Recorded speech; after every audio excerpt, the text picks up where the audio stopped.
Yeah, I was curious, like, how long did it really take to build traction? Were you posting for a long time before you build an audience, or did people kind of jump on it very quickly? It takes some time, especially when it's like a niche, it's like a small area, and there's not many people looking to learn that kind of skills. Yeah, I started back in 2017, 2016, more or less, and I wasn't doing YouTube full time. I actually had a job, a full-time job. Yeah, and then one day I decided to quit my job, and because I thought I couldn't I could use my time in a better way, and I went full on mode YouTube, and I got a few freelance jobs along the way. Yeah, I focused really hard on YouTube, and then I eventually creating tutorials full time, more or less in 2020. Yeah, so 3 years ago, more or less, and that's when eventually everything started to grow at a much more interesting rate, at least. That's awesome. Well, congratulations, by the way. Yeah, Thanks. the videos look amazing. Definitely done a great job. Thank you. Thank you. Yeah, I try my best every time. Most of the content that you're posting is for Unity, or are you trying, is it quite diverse, or what do you usually focus on? I've been doing mostly Unity tutorials for game engine Unity, but I also made a course about Unreal Engine, Niagara particle system on Unreal Engine. As soon as Unreal Engine Niagara system was out, I was like, yeah, this is awesome. I gotta make a course about this, and I find Unreal Engine to be super cool as well. But my main audience is Unity, so I'm like a little bit skeptical if I should do Unreal Engine tutorials or not. Yeah, yeah, I'm trying to figure out if it's a good idea or not for the channel. I actually got many requests of people asking me, when do you do a tutorial in Unreal Engine? You should really make a few tutorials, and Mhm. it would be awesome.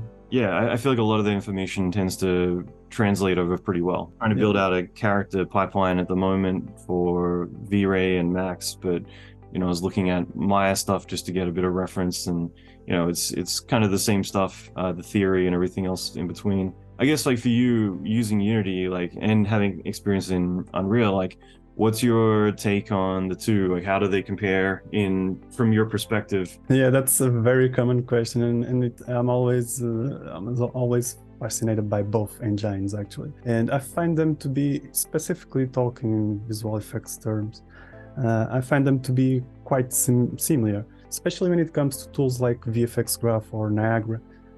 They tend to have both pretty much the same concepts and the same keywords. It's pretty much the same ideas behind the both particle systems, and it's actually very easy. I get many questions, many times the same question, if people should learn Unity or Unreal, and I always pretty much say the same thing, which is you guys focus on whichever engine you feel more comfortable, because it doesn't really matter what you are going to learn. You can apply it in different game engines without much of a problem. Obviously, now if someone asks me, I always tend to tell them, yeah, go learn Unity, pick up Unity, because yeah, my channel is mostly focused on Unity. But I have much big respect for a lot of respect for Unreal Engine actually, and they are both actually similar, I would say. Yeah, it's really impressive. Some of the character work coming out of Unity I've been really blown away by. I'm friends with Ian Spriggs, who does a lot of photoreal character portraits, and Oh yeah. he works for Unity as well. So yeah, it's been pretty fascinating. It's also interesting just to see the growth that both engines have had over the years. Yes, indeed, it's amazing. Yeah, Yeah. yeah, it's amazing. Yeah, Unreal is a little bit. Unreal is kind of a few steps ahead of Unity when it comes to super realistic stuff. Actually, it's amazing. Actually, what Unreal Engine has been doing, epic. I think both has been interesting from the sidelines because I don't really work in video games. I have done a few here and there, but yeah, even just kind of seeing the technology that's innovating all the time, it's pretty amazing. Yeah, just following the industry, it's amazing. Actually, I got many people just watching my tutorials, but they don't understand visual effects. They just want to watch the content, the first few 2 minutes, the show off, and the tutorial deliver it to other people. But it's amazing to see both game engines evolve so much throughout this time. It's actually